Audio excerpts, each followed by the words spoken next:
Hey everyone, welcome to the channel. My name is Ben Coons. I'm the founder and CEO of Keystone Bookkeepers, a bookkeeping company that specializes in short-term rentals for both property managers and investors.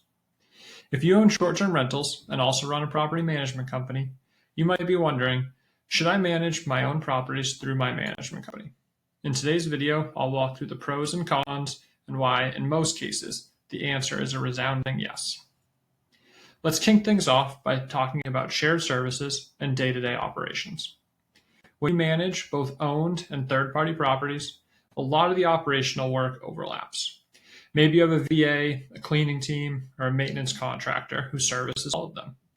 When everything runs through the management company, it's easier to coordinate tasks and consolidate payments. No double entry, no confusion.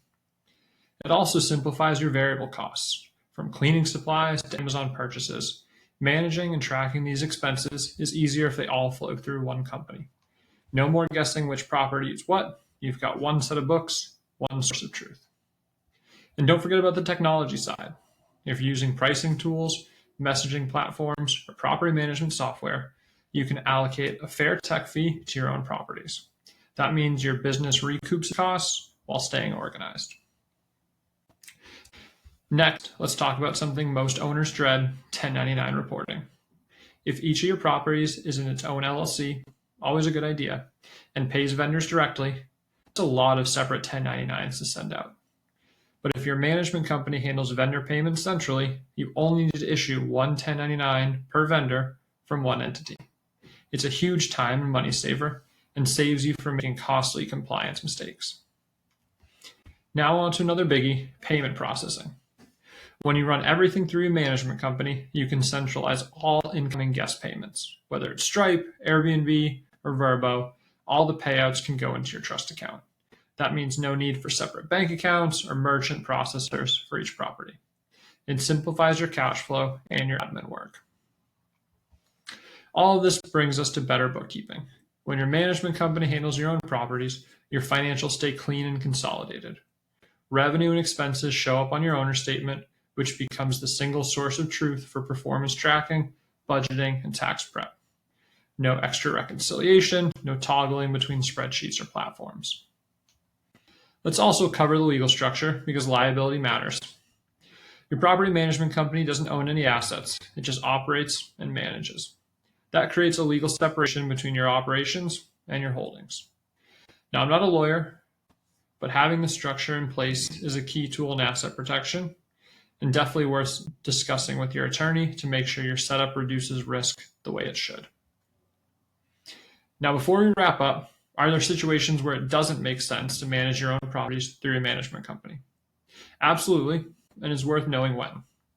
If you only own one or two properties and have no plans to scale and manage properties on behalf of others, creating and running a separate management company might just overcomplicate things. In these cases, the simplicity of direct ownership might be more practical.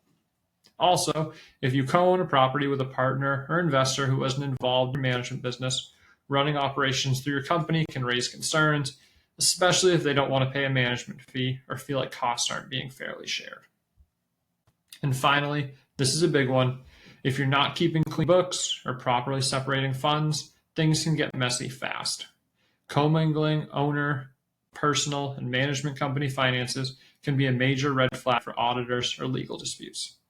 That's why it's so important to work with a professional who understands the short-term rental industry. Whether it's a CPA firm or bookkeeping firm that specializes in STRs, getting the right structure and processes in place is critical.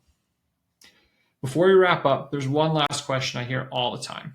Should I pay myself a management commission? This is a tax strategy question, and honestly something that's best answered by your CPA. In some cases, charging a commission to yourself can help shift some income or create deductions. In other cases, it doesn't make sense at all.